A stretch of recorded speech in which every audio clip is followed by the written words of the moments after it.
got so much motherfucking design on right now. Break it down, bring it back, make it clap. I got 3 old thoughts, new block, where that day. Bitches on my line, and you know. Shalom, perkenalkan nama saya Maria Darliana Halek, NIM 22190135. Baik, pada kesempatan ini saya akan menjelaskan esai dan studi kasus mengenai materi akuntansi sektor publik. Baik, mari kita lanjut pada esai 1. Yang pertama, uraikan definisi regulasi publik. Regulasi publik merupakan peraturan yang harus dipatuhi dalam pengelolaan organisasi publik, termasuk pemerintah pusat, daerah, dan lembaga lainnya. Regulasi ini bertujuan untuk memastikan akuntabilitas dan transparansi dalam penggunaan sumber daya publik, serta untuk melindungi kepentingan masyarakat. Yang kedua, sebutkan dan jelaskan tahapan dalam penyusunan regulasi publik. Tahapan dalam penyusunan regulasi publik meliputi yang pertama, pendahuluan. Pendahuluan mendeskripsikan latar belakang perlunya regulasi. Yang kedua, identifikasi masalah. Tahap ini mengidentifikasi isu yang membutuhkan regulasi. Yang ketiga, analisis masalah. Pengelolaan data untuk merumuskan solusi alternatif. Yang keempat, formulasi kebijakan. Menyusun rencana kebijakan berdasarkan analisis. Yang berikut, diskusi. Melibatkan masyarakat untuk mendapatkan masukan. Yang berikut, legitimasi. Memberikan arborisasi pada kebijakan yang disusun. Yang berikut, evaluasi. Menilai dampak dan ekuivitas yang diterapkan. Nomor 3, sebagai siklus proses-proses dalam akuntansi sektor publik saling terkait dan mempengaruhi satu sama lain.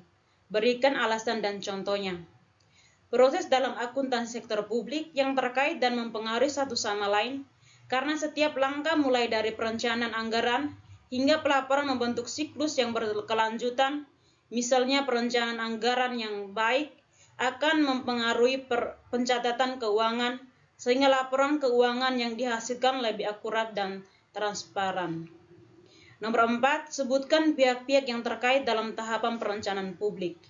Pihak-pihak yang terkait yaitu pemerintah pusat, pemerintah daerah, masyarakat, lembaga swadaya masyarakat, organisasi internasional, sektor swasta, akademisi, dan peneliti media.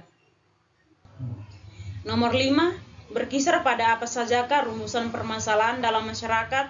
Coba sebutkan. Yang pertama, identifikasi masalah publik. Yang kedua, profil masyarakat terkait. Yang ketiga, aparat pelaksana. Yang keempat, analisis regulasi. Yang terakhir, tindakan yang diperlukan. Nomor 6, sebutkan 3 tahap penting dalam pembahasan draft regulasi publik. Jelaskan.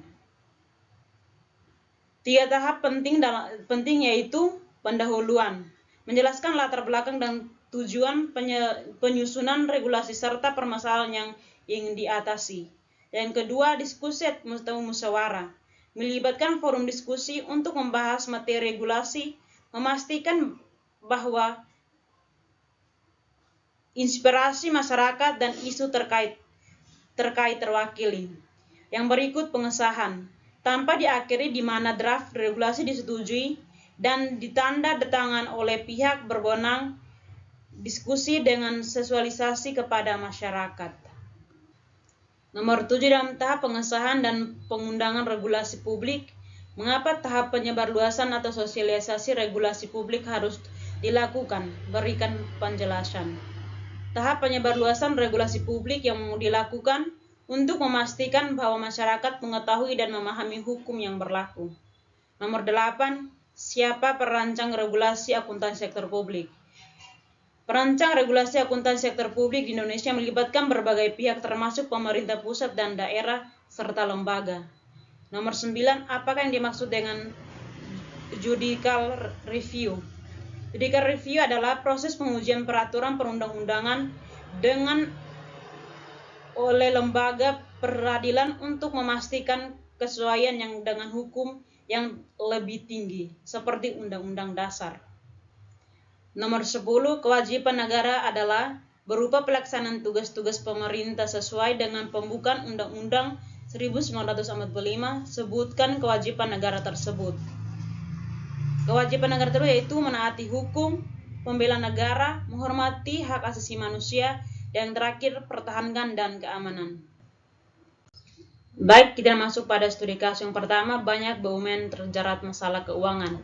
Yang pertama, apa yang menjadi persoalan artikel ini, khususnya yang terkait antara pengeluaran keuangan di organisasi publik dan swasta. Bagaimana dengan yang terjadi di perusahaan swasta? Persoalan yang terjadi pada artikel tersebut sebagai berikut. Yang pertama, beberapa BUMN diperiksa oleh KAP, seharusnya BUMN diperiksa oleh BPK. Yang berikut, keputusan BUMN memiliki KAP sebenarnya didasari Undang-Undang Nomor 19 tentang BUMN yang menyebutkan bahwa BUMN diperiksa oleh KAP, namun undang-undang itu bertentangan dengan Undang-Undang Nomor 15 yang menjelaskan wewenang BPK untuk mengaudit BUMN. Yang berikut, BUMN menolak diaudit oleh BPK karena tidak ingin terbuka mengenai keuangan hasil audit BPK sangat rinci dan teliti sehingga BUMN menghindari hal tersebut. Perusahaan swasta. Tujuan organisasi swasta mencari keuntungan organisasi swasta bergerak di sektor swasta dan berorientasi laba. Yang pertama, pengambilan keputusan dalam sektor bisnis atau swasta. Yang pertama, mekanisme formal yang telah ditetapkan dengan keputusan organisasi atau tidak formal. Yang kedua, mengambil keputusan secara musyawarah, mufakat, atau dapat juga diputuskan secara individual. Yang kedua, perencanaan dalam sektor bisnis atau publik. Disusun oleh para pegawai serta manajer yang ada dalam organisasi tersebut. Yang berikut disahkan dengan aturan-aturan perusahaan atau keputusan pemilik atau pengelolaan perusahaan. Berikut hasil yang dicapai adalah merangkup profit atau laba yang tinggi serta peningkatan kekayaan dan pertumbuhan organisasi. Yang berikut, penganggaran dalam sektor bisnis dilakukan bagian keuangan, pengelolaan perusahaan atau pemilik usaha, tidak dipublikasi dan disahkan oleh pengelola perusahaan atau pemilik usaha. Yang berikut, realisasi anggaran dalam sektor bisnis atau swasta. Kualitas untuk mendapatkan keuntungan yang lebih besar, partisipasi konsumen setelah mendapatkan output atau produk. Pengadaan barang atau jasa dalam sektor bisnis atau swasta. Barang swasta adalah barang spesifik yang dimiliki oleh swasta. Sifat eksklusif, barang dan jasa hanya bisa dinikmati oleh yang mempunyai tujuan pengadaan barang dan jasa. Pelaporan dalam sektor bisnis atau swasta. Pelaporan sangat terkait oleh aturan dan kinerja keuangan. Kriteria mempertanggungjawabkan laporan sektor bisnis ditentukan oleh para pemegang saham dan kreditur. Yang berpertanggungjawaban dalam sektor bisnis. Pertanggungjawaban merupakan upaya konkret dalam mewujudkan akuntabilitas dan transparansi di lingkungan organisasi bisnis atau swasta. Pertanggungjawaban dilakukan kepada stakeholder dan pemegang saham oleh pengelola organisasi bisnis. Nomor 2, uraikan analisis Anda dengan berbagai argumentasi logis. Pada artikel tersebut, BUMN tidaklah seharusnya diperiksa oleh KAP karena BUMN diperiksa oleh BPK. Jika BUMN diperlukan, BUMN diperiksa oleh BPK, maka hasilnya diberikan kepada negara, sedangkan jika diperiksa oleh KAP, hasilnya akan diberikan kepada stakeholder. Baik, kita masuk pada studi kasus yang kedua, tentang Undang-Undang Keuangan Negara dan soal kebocoran. Yang pertama, diskusi tentang posisi regulasi keuangan dalam permasalahan yang ada di artikel tersebut. Jadi kita bahas tentang keuangan negara dan dikaitkan dengan permasalahan kebocoran anggaran. Maka posisi regulasi keuangan menjadi sangat penting. Ada beberapa aspek yang didiskusikan terkait hal ini. Yang pertama, fungsi regulasi keuangan negara. Undang-Undang Keuangan Negara seperti Undang-Undang Nomor 17 Tahun 2003 bertujuan untuk mengatur bagaimana negara mengelola pendapatan dan pengeluaran. Regulasi ini menjadi landasan untuk mencegah kebocoran anggaran melalui kontrol atau audit terhadap pengelolaan keuangan. Yang kedua, masalah kebocoran anggaran. Kebocoran anggaran seringkali terjadi lemahnya implementasi regulasi, adanya praktik korupsi, atau pengawasan yang efektif. Regulasi yang ada, meskipun sudah cukup kuat, terkadang tidak dijalankan dengan baik di lapangan, sehingga ruang untuk penyalahgunaan dana negara yang terbuka. Perbaikan dalam regulasi. Untuk mengatasi kebocoran anggaran, beberapa hal yang bisa diperbaiki dalam regulasi keuangan. Yang berikut tantangan implementasi. Meskipun regulasi keuangan negara sudah ada dan cukup komprehensif, tantangan terbesar terletak pada implementasinya. Masalah kebocoran seringkali muncul karena praktik korupsi dan solusi di tingkat pemerintah yang sulit diatasi hanya dengan regulasi tanpa dukungan yang kuat dan penegak hukum dan budaya transparansi. Yang berikut nomor 2, bagaimana regulasi keuangan harus disusun dengan berbagai permasalahan lapangan, seperti artikel tersebut.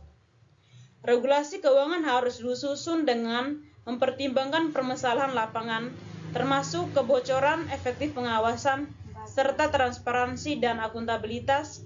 Ada beberapa strategi yang dapat diterapkan, yaitu sebagai berikut. Yang pertama, transparansi dan akuntabilitas. Pada pasal 35 Undang-Undang Keuangan Negara, mengatur tanggung jawab individu dalam pengelolaan keuangan negara, sehingga setiap orang yang diberi tugas untuk menerima, menyimpan, membayar, dan menyerahkan uang negara harus bertanggung jawab. Yang kedua, setiap pertanggungjawaban melaporkan harta kekayaan pengawasan negeri sipil atau PNS. Yang berikut audit berbasis resiko. Yang berikut integrasi regulasi of. Yang berikut kompletasi pengawasan. Kesimpulan, regulasi keuangan harus disusun dengan mempertimbangkan transparansi, akuntabilitas, tanggung jawab individual, pelaporan harta kekayaan, audit berbasis resiko, dan integritas keamanan seliber. Dengan demikian, regulasi tersebut dapat efektif dan dalam mencegah kebocoran dan merugikan efektivitas pengawasan keuangan negara. Sekian dari penjelasan saya. Terima kasih. Shalom.